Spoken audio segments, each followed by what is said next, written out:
శ్రీమాత్రే నమః. ప్రేక్షకులకి ఆ లలితాంబిక అమ్మవారి యొక్క అనుగ్రహం పరిపూర్ణంగా కలగాలన్న స్ఫూర్తి కోరుకుంటూ ఈ యొక్క జూన్ మాసంలో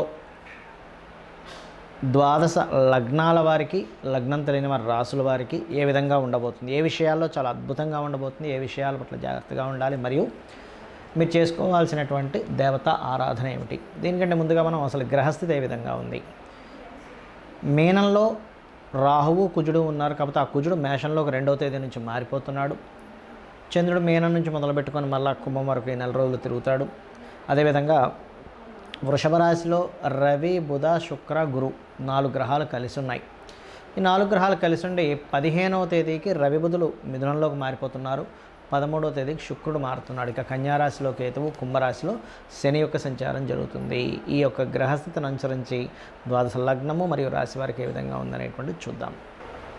మీనలగ్నం వారికి కనుక చూసుకున్నట్లయితే మీ రాశిలో ఉన్నటువంటి కుజుడు రాహు కాంబినేషన్ ఏదైతే ఉందో కుజుడు ముందుకు జరుగుతున్నాడు. సో ఈ కుజుడు కాస్త ముందుకు జరగడం అనేది ఒక రకంగా మంచిదే. కాకపోతే రాశి పాపకత్తిరిలో కూడా పడుతుంది. దీనివల్ల కొంత మెంటల్ స్ట్రెస్ అనేది ఉంటుంది.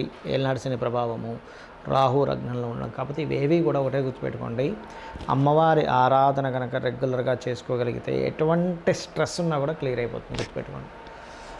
అయితే శక్తిని ఇస్తుంది అమ్మవారు, ఒక రక్షణ కవచంగా నిలబడి.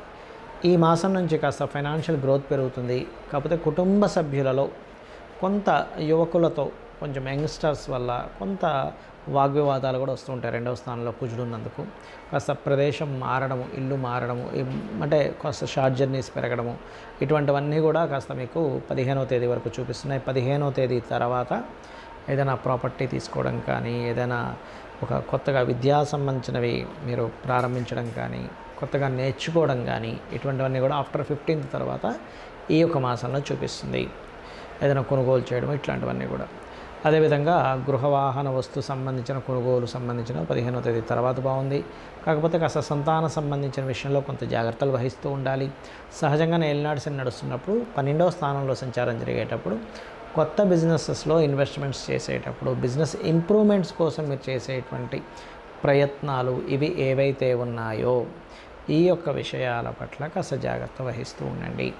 మరియు వీటితో పాటు ఇక్కడ పర్టికులర్గా ఏంటంటే ఈ కాంబినేషన్ ఏదైతే ఉందో మీరు గుర్తుపెట్టుకోండి, ఈ 6వ స్థానాధిపతి కూడా 3లో ఉన్నందుకు, మరియు డబుల్ ట్రాన్సిట్ అంటారు. ఈ డబుల్ ట్రాన్సిట్ యొక్క గ్రహాలు కూడా పర్టికులర్గా మీకు హైయర్ ఎడ్యుకేషన్ రిలేటెడ్ సంబంధించిన విషయాలకు తోడ్పడుతున్నందుకు, బ్యాంక్ ద్వారా వచ్చేటువంటి సపోర్ట్ కానీ, తండ్రి ద్వారా వచ్చేటువంటి సపోర్ట్ కానీ, కాస్త గురువుల ద్వారా మీకు సపోర్ట్ లభించడము, పిహెచ్డీస్, అదేవిధంగా హైయర్ ఎడ్యుకేషన్ రిలేటెడ్ సంబంధించిన విషయాలు అనుకూలించడము, మీరు ఉన్న ప్రదేశం కాకుండా ఇతర ప్రదేశాలకి ఉద్యోగాలకు వెళ్ళడం ద్వారా సహకారం లభించడము, అందులో ముఖ్యంగా 15వ తేదీ తర్వాత ఉన్న ప్రాంతం నుంచి వేరే ప్రాంతానికి మారడం ద్వారా కూడా ఉద్యోగ అవకాశాలు పెరుగుతూ ఉంటాయి మీకు చూసుకున్నట్లయితే. అయితే ఇక్కడ సక్సెస్ రేట్ కూడా పెరుగుతుంది, అందులో ఎటువంటి సందేహం లేదు, రాహు రాశిలో ఉన్నప్పటికీ. కాకపోతే మీరు ఏంటంటే రాహు రాశిలో ఉంటూ సప్తమంలో కేతు ఉన్నందుకు వివాహ సంబంధించిన నిర్ణయాలు ఎవరైనా పార్ట్నర్షిప్గా తీసుకునేటువంటి అంశాల్లోని 1కి 4 సార్లు ఆ యొక్క వ్యక్తి ఎలాంటి వాళ్ళు ఏమిటనేటువంటిది కాస్త అనలైజ్ చేసుకుని మీరు పార్ట్నర్స్గా మీరు చూసుకోండి. లేని పక్షంలో అనవసరమైనటువంటి ఇబ్బందులకు ఎదుర్కోవాల్సి వస్తూ ఉంటుంది. ఇక మీరు చేయవలసిన దేవతారాధన రాజరాజేశ్వరి అమ్మవారి యొక్క ఆరాధన చేయండి, అన్ని విధాలా బాగుంటుంది. కొన్ని కొత్త నిర్ణయాలు కానివ్వండి, కొత్తగా కొంతమంది పరిచయాలు ఏర్పడడం, ఇటువంటివన్నీ కూడా మీకు గోచరిస్తున్నాయి. చాలామంది నన్ను అడుగుతున్న విషయం ఏంటంటే, ఏమండి జాతకం ఒకటే కాకుండా వాస్తుపరంగా ఫైనాన్షియల్ గ్రోత్కి ఎటువంటి జాగ్రత్తలు తీసుకోవాలని అడుగుతూ ఉన్నారు. ఎందుకంటే మనం జాతకం చూసుకుంటూ ఉంటాము, అక్కడ రావాల్సినంత ప్రోగ్రెస్ రాకుండా ఎక్కడో ఆటంకం అవుతూ ఉంటుంది. అంటే దాని అర్థం ఏమిటి, మనకి ఇంట్లో కూడా ఎక్కడో ఏదో దోషం చేస్తున్నాం, ఫైనాన్షియల్గా ఇరుక్కుపోతున్నామన్నా, ధనం మనం ప్రయత్నం చేస్తున్నంత ప్రయత్నానికి మన టాలెంట్కి తగ్గ ధనం రావట్లేదన్నా, లేకపోతే మనం ఏదైనా ఉద్యోగం చేస్తూ అక్కడ ప్రమోషన్స్ రాలేకపోతున్నా, మనం చేస్తున్న వ్యాపారంలో గ్రోత్ లేకపోతున్నా, ఎక్కడో మనం వాస్తుపరంగా కూడా మిస్టేక్ ఉంటుంది. అంటే ఎట్లా అంటే చిన్న ఎగ్జాంపుల్ చెప్తాను. మనకు చక్కగా బండి నడపనవచ్చు, బైకో లేకపోతే కారు, కానీ బైక్ రిపేర్లో ఉందనుకోండి, మనం ఎంత టాలెంటెడ్ అయినా అది ముందుకు వెళ్ళదు, స్లోగానే వెళ్తూ ఉంటుంది. బికాజ్ ఆఫ్ దాంట్లో ఏదో ప్రాబ్లం ఉంది. అలాగే మనిషి జీవితంలో అతని యొక్క జాతక చక్రరీత్యా యోగం ఉన్నప్పటికీ అతను ఇంట్లో చేసే యాక్టివిటీస్, ఇంట్లో చేసే తప్పిదాలు, వాస్తుపరంగా చేసేటువంటి చిన్న చిన్న మిస్టేక్స్ కూడా ఇబ్బందినిస్తాయి. ఎలా అంటే ఇప్పుడు సెకండ్ లార్డ్ బాగున్నాడు, ఫైనాన్షియల్గా వస్తుంది, కానీ వచ్చిన డబ్బులు వచ్చినట్టుగా ఎందుకు ఖర్చు అయిపోతున్నాయి అనిపిస్తూ ఉంటుంది అందరికీ. ఏమంటే మాకు డబ్బులు వస్తున్నాయండి, ప్రతి నెల 1,00,000 2 లక్షలు సంపాదిస్తాం, కానీ అంతే ఖర్చు అవుతుంది. అంటే కారణం ఏమిటి అంటే ఒకటే గుర్తుపెట్టుకోండి, మీ ఇంట్లో దక్షిణ నైరుతి అంటారు దాన్ని, ఇంగ్లీష్లో అయితే సౌత్ వెస్ట్. చాలామంది తెలియక ఏం చేస్తారంటే దక్షిణ నైరుతిలో ధనాన్ని తీసుకెళ్ళి పెడతారు. అదేంటంటే మేము పెట్టట్లేదండి అంటారు ఎవరైనా అడిగితే. కానీ వాళ్ళకి తెలియని విషయం ఏంటంటే వాళ్ళ ఇల్లు కనుక ఇలా ఒక కామన్గా 360 డిగ్రీస్ ఉంటుంది కదా, మీరు నార్త్ వైపు కనుక యొక్క కంపాస్ పెట్టి చూసి కొంచెం ఇట్లా తిరిగింది అనుకోండి, ఏది ఆగ్నేయం వైపు తిరిగింది, నార్త్ సంబంధించింది, అప్పుడు ఏమైపోతుంది, ఆల్మోస్ట్ 350 డిగ్రీస్లోనో 340 డిగ్రీస్లోనో 345 348 ఏదో మొత్తం మీద అటు తిరుగున్నప్పుడు ఏమైపోతుంది అంటే మీ నైరుతి కాస్త దక్షిణ నైరుతిగా మారిపోతుంది తిరిగినందుకు. అప్పుడు ఏమవుతుంది, కామన్గా అందరూ ఏం చేస్తారు, బీరువా అక్కడ పెడతారు. ఏమంటే మా పాత కాలం నుంచి మా నాన్నగారు అమ్మగారు అందరూ అక్కడ బీరువా పెడతారంటే అక్కడ బరువు ఉండాలి కాబట్టి బీరువా పెట్టి అక్కడ డబ్బులు పెడుతూ ఉంటాం, మనీ పెడుతూ ఉంటాం. దక్షిణ నైరుత్యో మృదయే పురుషత్యాగ మందిరం అని చెప్పాడు శాస్త్రంలో. డబ్బులు పెట్టమని ఎక్కడా చెప్పలేదు.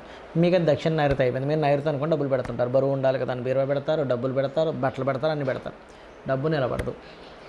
అందుకని ఏం చేయాలి, పొరపాటున ఒకవేళ డిగ్రీస్ అటు తిరిగితే ఈ ప్రాబ్లం వస్తుంది. కాబట్టి మీ యొక్క నైరుతి గదిలో వాయువ్య మూల అంటే ఏంటి, మీ నైరుతి గదిలో నార్త్ వెస్ట్ మూల, నైరుతి గది ఉంటుంది కదా, ఇట్లా ఇది గది అనుకోండి, ఇది నైరుతి గది, ఇది తూర్పు, ఇది పడమర, ఇది ఉత్తరం. మన ఎడం వైపు అంటే మనం సూర్యుడిని చూస్తున్నామంటే ఆ సూర్యుడిని చూస్తుంది తూర్పు, ఇంట్లో నుంచి సూర్యుడు ఉదయిస్తున్న వైపు. మన ఎడం చేతి వైపు ఉత్తరము, మన కుడి చేతి వైపు దక్షిణము, మన బ్యాక్ వెస్ట్, అస్తమించేసేది.